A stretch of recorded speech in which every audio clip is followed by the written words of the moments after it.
Jason Gilbo here. With me is Matt Vaselli breaking down our favorite stacking options for tonight's slate. Nine gamer, a lot of mediocre pitching, and there's definitely about 4 or 5 stacks that we're interested in. Yeah, I mean the pitching. I feel like this is a recurring theme every time we get on the pod. There's just no pitching, and we just look at each other like, are we even going to play tonight? But there's yeah, there's definitely a few stacks we like. We'll start with the earlier game. Let's start with the Reds. I mean, after they went off last night. Yeah, I mean, good spot for them again here. Obviously crushed last night, and it was the usual suspects. And this is one really 1 through 7 because after 1 through 4, obviously Scooter, Jeanette, Suarez, Schwebel. I mean, they all have that power. So this is one where I think you can make a lot of different variations in. And Montero, he really does. He struggles against both sides of the plate. A mediocre ground ball rate in this ballpark. It's another recipe for success again. Yeah, and the Reds are reasonably priced outside of Votto, but I mean, I don't mind paying for Votto because I know what I'm going to get with him. Yeah, no, I completely agree. I mean, yeah, as Hamilton, Cozart, Duvall, Jeanette, I mean, no one's over 4,500 outside of Votto, so a nice bargain. And we know, obviously we don't have any high price role pitchers anyway, so we can fit them in. Yeah, I mean, this has been just something we've been doing. We've been stacking against Montero. He's just not good. Yeah, and outside of Hamilton, everyone has an over a 200 ISO against righties. Him and Barnhart are the only ones who don't. Yeah, I mean, I always talk about stacking a team after they go off, but I mean, they just seem like a great spot. I mean, I love them tonight. They're probably my second. We're gonna hit my first later, but I mean, can't go wrong with Cincy tonight, I don't think. No, and the Mets on the other side, obviously Homer Bailey's been awful this year. Do you see them as a stack, or are they more one-offs, two-offs to kind of fill in? I don't think since they traded their entire organization, we can stack them. Yeah, that's what I'm saying. I can't play hurt Garris, Flores. Yeah, that's what I'm saying. Yeah, like I'd rather just take one and hope he dongs or gets a double and a steal, or what I mean. It's hard. Like this is the most unpredictable team out there. Like who are they going to roll out? Like they had Jose Reyes in left field last night. Yeah, it's definitely a good. They're probably going to put up 5 or 6 runs or so.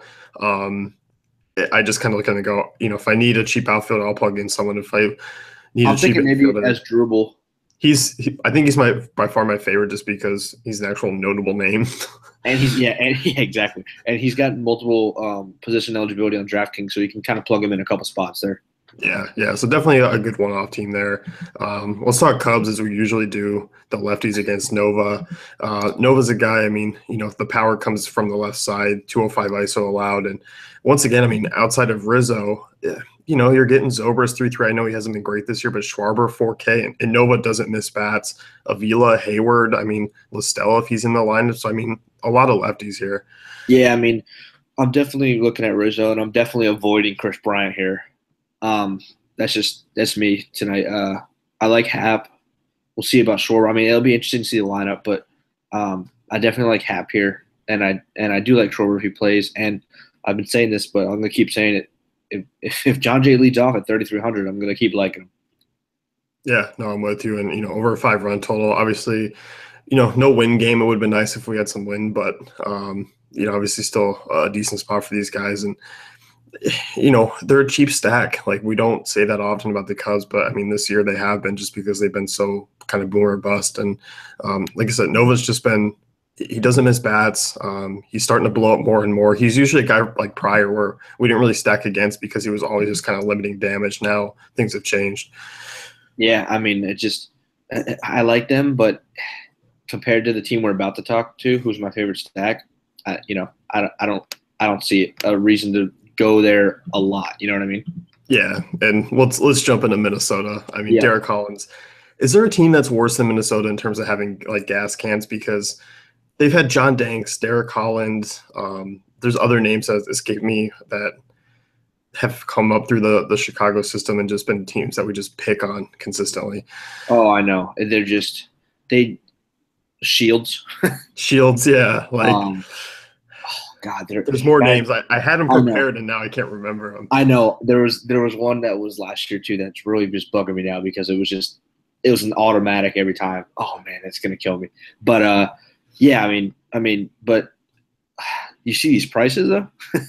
Dude, who would have thought we'd be paying 5K or sorry, 5.5 for Buxton? I mean, I just don't. I'm just looking at these game logs. Like he had 56 last week or the other day. Dude, Buxton's been crushing. He did this. He did this last year though. In August, something happened. He turned it around. I don't know what the hell it is. He can't do anything for 4 months. And then August comes and he just crushes everything. So if that's the case, then I guess I'm just gonna have to keep playing him. But if I'm stacking, I'm definitely playing him. But if I'm not stacking, he's not a 5,500 one-off that I think I need. You know what I mean? I think if I'm taking the one off from this game, it's probably Dozier at second Yes. base. No, definitely. I'm just saying in general. I don't know if I'm going to pay 55 for him as Bucks as a one-off when there's other teams, or other players at that price. But if I'm stacking, I definitely got to have him in there. Yeah, I think Dozier, Buxton, Escobar, Polanco. It's kind of weird because obviously Miguel Sano's out, and that's obviously a big right-handed bat that's gone. But I mean, Jorge Polanco's been freaking. Yeah, cheap catcher. I don't mind him. He's been decent against lefties. So, I mean, there's definitely some option. I don't know if Vargas will crack the lineup. If he does, I'll definitely give him a look. I hate Paul Molitor so much. Like, he does it to me all the time. I can't even get excited about playing Kenny's Vargas because every time I do, he sits him. Like, I can't. Like, I understand the love for him because I love him too. But, like, if I plug him into my lineup now, he might even get option to AAA. So true. That's very true.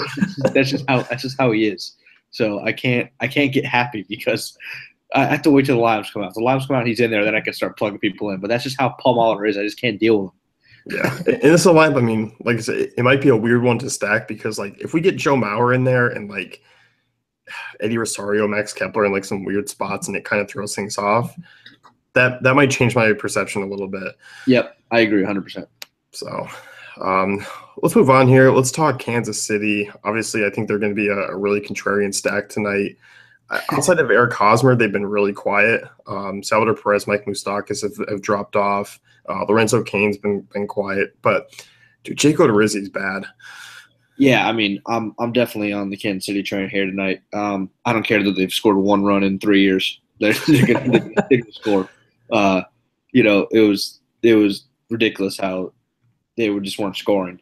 But Hosmer for sure. I mean, they're so cheap too. Like, it's going to be interesting to see how teams even pick them because they don't need to go this low with the pitching. I mean, I guess we talked about one pitcher we like, but I don't even know what to do with the second one.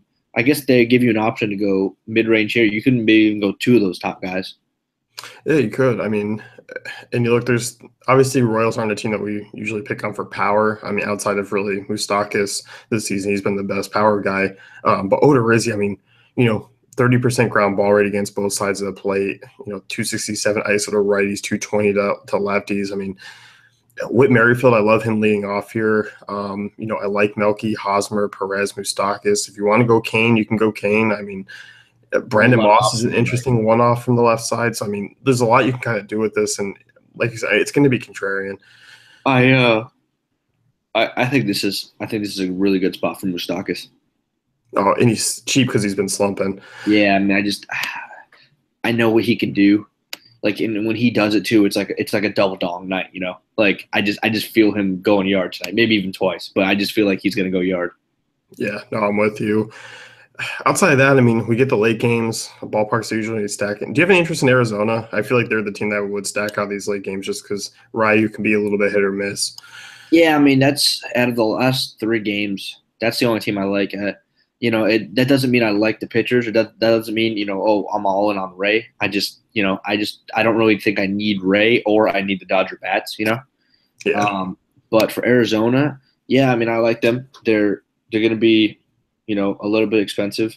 But you're going to have Goldie, Pollock, JD here, and if you just want to do those 3, that's fine. If not, then for me, I'd probably throw in Drury. And then you can either throw in Ionetta or, like I always say, if you think the stack's going to go off, you're going to get the bullpen, you throw in Lamb in there, or Peralta. I mean, I'm not going to throw in Lamb if he's batting 7th, but if he still stays in the middle there, then I'll play him. But, like, if he's 7th and Peralta's, like, 2nd or something, then I'd throw Peralta in there. Yeah, no, I'm definitely with you. And I mean, we saw Diamondbacks get to Rich Hill very early last night and put up some runs, and it was the big bats. I mean, Pollock 2 run shot, Goldie had a shot. I think Martinez had a couple 2-hit games. So I mean, this is definitely a stack worth keeping an eye on. I don't rate them higher than probably the guys we talked about, Mhm. but I definitely don't mind if you're kind of building multiple lineups. Yeah, I agree 100%. I think the four we covered before are what we will like, especially Minnesota. We just have to worry about that weather in Minnesota. But besides that, I think those four are the ones we like. And then, Arizona, there's a couple teams obviously out there that you could take a chance on. I think Arizona is one of those teams in a great ballpark. Yeah, no, I'm definitely with you. So a lot of different ways you can go tonight. Outside of that, I mean, we're staying away from most of those other offenses. Yep, I agree. So let's go wrap it up here. You can head over to DaveFantasyCafe.com, check out the great tools and content.